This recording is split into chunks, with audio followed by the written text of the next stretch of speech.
오늘 새벽에 함께 볼 말씀은 마태복음 21장 우리 42절에서 46절까지 말씀 우리 같이 보겠습니다. 마태복음 21장 42절에서 46절까지 말씀 우리 한 목소리로 같이 읽겠습니다. 예수께서 이르시되 너희가 성경에 건축자들이 버린 돌이 모퉁이의 머릿돌이 되었나니 이것은 주로 말미암아 된 것이요 우리 눈에 기이하도다 함을 읽어본 일이 없느냐. 그러므로 내가 너에게 이르노니 하나님의 나라를 너희는 빼앗기고 그 나라의 열매 맺는 백성이 받으리라. 이 돌 위에 떨어지는 자는 깨지겠고 이 돌이 사람 위에 떨어지면 그를 가루로 만들어 흩으리라 하시니 대제사장들과 바리새인들이 예수의 비유를 듣고 자기들을 가리켜 말씀하심인 줄 알고 잡고자 하나 무리를 무서워하니 이는 그들이 예수를 선지자로 알미었더라. 아멘. 오늘 하나님 앞에 예물 드린 손길에 있어 잠깐 기도하겠습니다. 모든 것이 하나님의 은혜입니다. 주님 감사의 마음으로 귀한 예물 올려드립니다. 하나님의 은혜임을 깨닫고 나아갈 때 하나님께 감사의 열매가 더 풍성히 맺힐 수 있도록 복의 복을 더하여 주시고 그의 가정과 삶 가운데서 하나님의 은혜의 손길이 단비처럼 내릴 수 있도록 주님께서 주장하여 주옵소서. 그리하여 은혜의 향기가 은혜의 강수가 그를 통해서 많은 이들에게 흘러갈 수 있도록 주님 은혜 베풀어 주옵소서. 더 큰 것으로 하나님께 영광 돌리기를 원하오며 또한 예수 그리스도의 이름으로 축복하며 기도하옵나이다. 아멘. 할렐루야. 오늘 말씀 가운데 귀한 은혜가 저와 여러분의 있기를 소망합니다. 건축자의 버린 돌이 모퉁이의 머릿돌이 되었다. 근데 이 돌에 관해서 예수님께서 이 돌이 자신임을 드러내고 있습니다. 그 말씀이 이제 44절 말씀인데요. 이 돌 위에 떨어지는 자는 깨지겠고 이 돌이 사람 위에 떨어지면 그를 가루로 만들어 흩으리라. 여기서 이 돌은 바로 예수 그리스도를 말씀하십니다. 예수님이 자신을 돌로 비유하고 또 예수님을 돌로 고백한 그러한 제자가 있지요. 이 말씀 묵상하는데 베드로전서 말씀이 생각이 났습니다. 우리 베드로전서 말씀도 한번 찾아볼까요? 베드로전서 2장 4절부터 8절까지 말씀 우리 잠깐 보겠습니다. 베드로전서 2장 4절부터 8절까지 말씀인데요. 예수님의 수제자 사도 베드로가 예수님에 관해서 이렇게 고백하고 있습니다. 4절부터 8절까지 말씀 제가 읽겠습니다.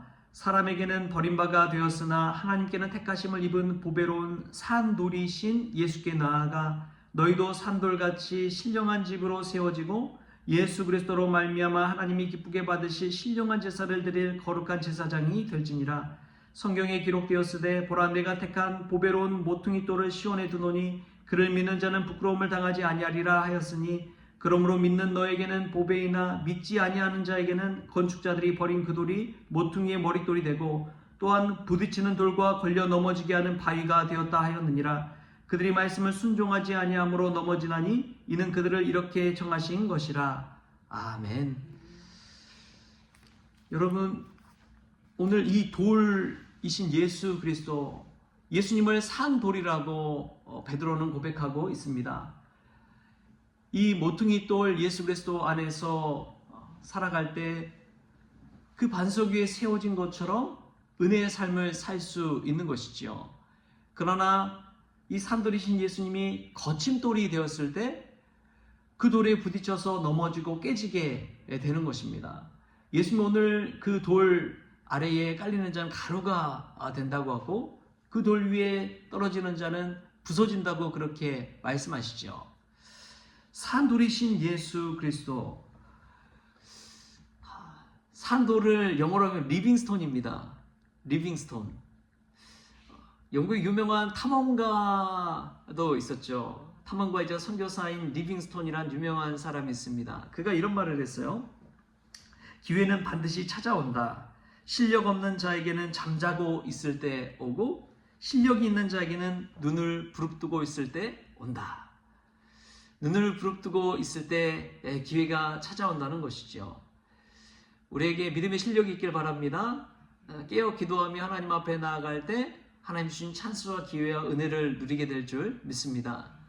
리빙스톤처럼 산돌이신 예수 그리스도께 나아갈 때 그가 아프리카를 탐험하면서 복음을 증거하는 선교사의 삶을 살았듯이 우리도 산돌이신 예수 그리스도를 마음에 품고 살 때에 리빙스톤처럼 삶 속에 생명을 불어넣고 복음의 이 통로가 되는 그러한 은혜가 저와 여러분에게 있기를 소망합니다. 예수님 앞에 나아가면 리빙스톤이 됩니다. 산돌이 되는 거예요. 살아있는 돌, 여러분 돌이 살아있는 걸 본 적이 있습니까? 돌이 살아있다고 할 수 있나요? 근데 이거는 유대인들이 메시아를 부를 때 그 당시에 산돌이라고 불렀대요. 살아있는 돌, 살아 생동하는 돌. 메시아를 뜻하는 이 산돌이라는 표현은 또 다른 표현으로 율법에 쓰여진 조문처럼 계명이 그냥 돌에 쓰여져 있잖아요. 근데 그 돌이 딱딱하게 굳어져서 이제는 도저히 움직이지 않는 그러한 굳어진 율법으로 살아가는 것이 아니라 예수님이 이 땅에 오심으로 말미암아 그 말씀이 그냥 돌에 기록되는 그 말씀이 아니라 살아 역사하는 말씀이 되었다는 것이죠. 예수님이 살아 역사하시는 이 말씀의 돌이 된 것입니다. 지금 한국교회는 굳어져 버린 돌과 같습니다. 그러나 예수님께서 오실 때 리빙스톤 산돌이 될 줄 믿습니다. 생명이 있는 돌이 되어서 살아 역사하는 것이죠.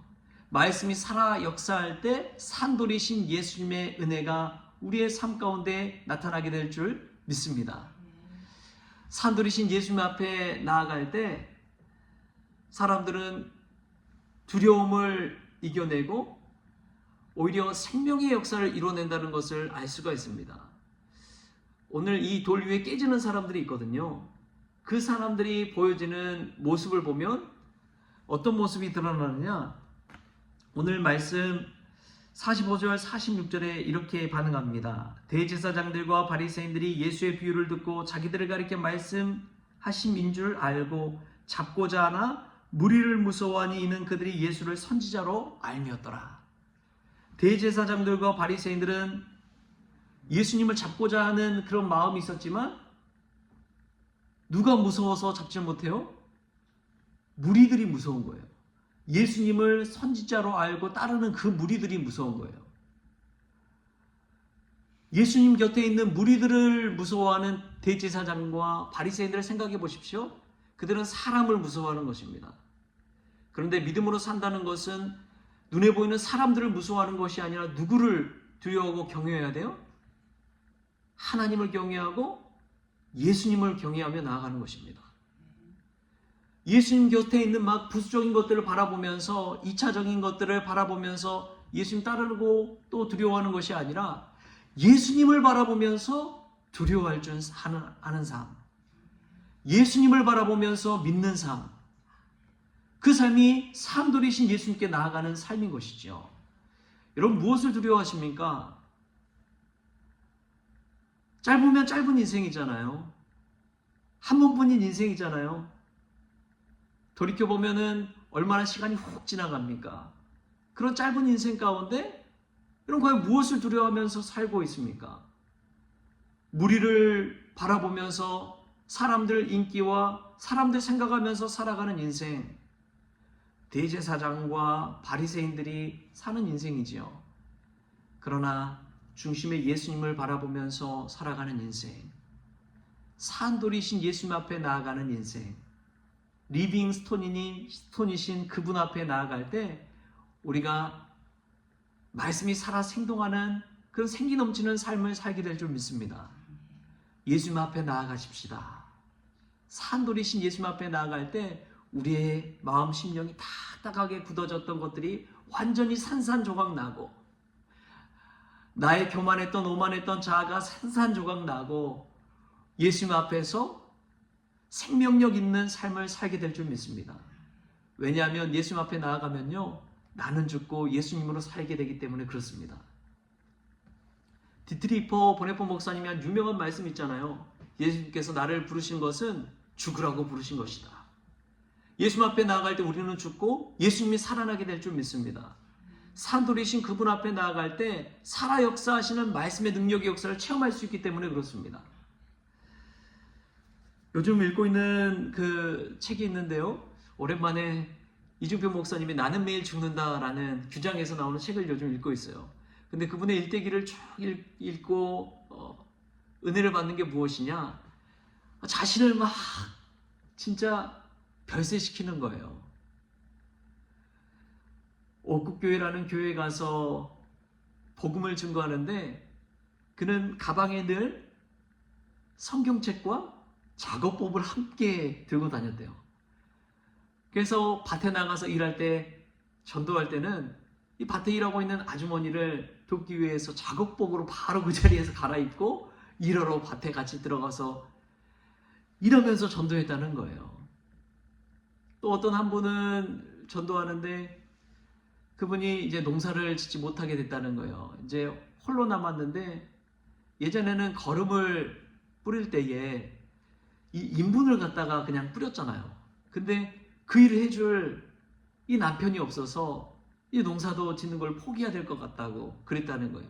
그러자 그 지식도 자복복으로 갈아입고 한 번도 해본 적은 없는 그 인분을 짊어지고 가다가 그냥 기고랑에 그냥 넘어져가지고 이 똥물 세례를 받았다는 거예요. 똥물 세례를 받고 나서 본인이 말씀을 생각하는데 그리스도의 외에 많은 것들을 그냥 배설물로 여기는 그 사도 바울의 고백, 그것을 체험하게 됐다는 것입니다. 여러분, 어떻게 목회자가, 현재 한국교회 목회자가 똥물 세례를 받으면서 전도할 수 있는, 전도하는 그러한 목회자가 과연 몇이나 되겠습니까? 어떻게 그런 일을 행할 수가 있어요? 예수님 안에서, 산돌이신 예수님 앞에서 자신이 완전히 산산조각 난 거예요. 그냥 목사라고 거들먹거리고 뭔가 된 것처럼 착각하고 그냥 이 강단 안에서만, 강단 위에서만 그냥 목사인 척하는, 목회자인 척하는 그런 인생이 아니라 그냥 자신의 삶 전체에 의해서 똥물 세례를 받더라도 복음 증거하는 삶, 전도자의 삶, 그 삶을 산 것이죠. 예수님 앞에서, 산돌이신 예수님 앞에서 자신이 완전히 갈아엎어진 것 아닙니까? 그렇기 때문에 늘 작업복 들고 나아가서 일하면서 복음 증거하는 것이지요. 여러분, 만약에 한국교회 안에서 이러한 믿음의 성도, 믿음의 전도자들이 몇 명이라도 생겨날 수만 있다면 한국교회 뒤집어질 줄 믿습니다. 리빙스톤처럼 산돌이신 예수님 앞에 나아가는 그러한 전도자들이 생겨날 수 있다면 복음의 생명력이 살아날 줄 믿습니다. 한국교회 제2의 부흥의 역사가 일어날 줄 믿습니다. 우리도 산돌이신 예수님 앞에 나아가십시다. 리빙스톤처럼 살아 생동하며 움직이십시다. 그러한 복음의 전도자 되어서 예수님 앞에 나 자신이 갈아엎어질 때, 나 자신이 산산조각 날 때 우리 주님께서 영광 받으시고 복음의 놀라운 역사가 저와 여러분의 삶 가운데 일어날 줄 믿습니다. 여러분, 추석 명절입니다. 오늘부터 이제 명절 연휴가 시작되는데요. 아마 힘드실 거예요. 사람을 만나는 일이든 명절 연휴 쉬는 것도 힘들어하는 사람 있잖아요. 그런 와중에 오늘 말씀 붙들고 나아가셔서 내가 어떻게 하면 복음을 증거할 수 있을까? 예수님을 증거할 수 있을까? 나 자신이 산산조각 나더라도 예수님 높임 받을 수 있다면 여러분, 전도자로서의 이 사명을 이 추석 명절 연휴 가운데 살아내는 그런 리빙스톤들이 다 될 수 있기를 주신 예수님의 이름으로 축원합니다. 기도하겠습니다. 주신 하나님 감사합니다. 주님, 오늘 이 시간 리빙스톤으로 오셔서, 산돌로 오셔서 죄들 갈아엎어 주시고 나는 죽고 예수로 사는 인생 되기를 원합니다. 주님, 저희를 별세시켜 주옵소서. 주님 안에서 다른 세상을 살아갈 수 있도록 은혜를 베풀어 주시고 추석 명절간에 말씀으로 무장시켜 주셔서 우리를 넘어뜨리려 하고 시험에 드는 많은 이들이 있다면 주님, 복음 들고 나아가 예수로 말미암아 새로운 인생 살아갈 수 있도록, 또 수많은 이들에게 복음 증거할 수 있는 전도자들이 될 수 있도록 저희들을 붙들어 사용하여 주옵소서. 그리하여 세상 모든 것들 배설물로 여길 줄 아는 그 은혜도 허락하여 주시고 나는 죽고 예수로 살 때에 예수님께서 영광받는 인생 될 수 있도록 저희들 도구 삼아 주옵소서. 명절 연휴 가운데서도 주님께서 동행하여 주시고 안전하게 지켜주시기를 원하옵고 거룩하신 예수님의 이름으로 기도하옵나이다. 아멘. 우리 주님이 가르치신 기도로 오늘 새벽 기도를 마치겠습니다. 하늘에 계신 우리 아버지여, 이름이 거룩히 여김을 받으시오며 나라가 임하시오며 뜻이 하늘에서 이루어진 것 같이 땅에서도 이루어지이다.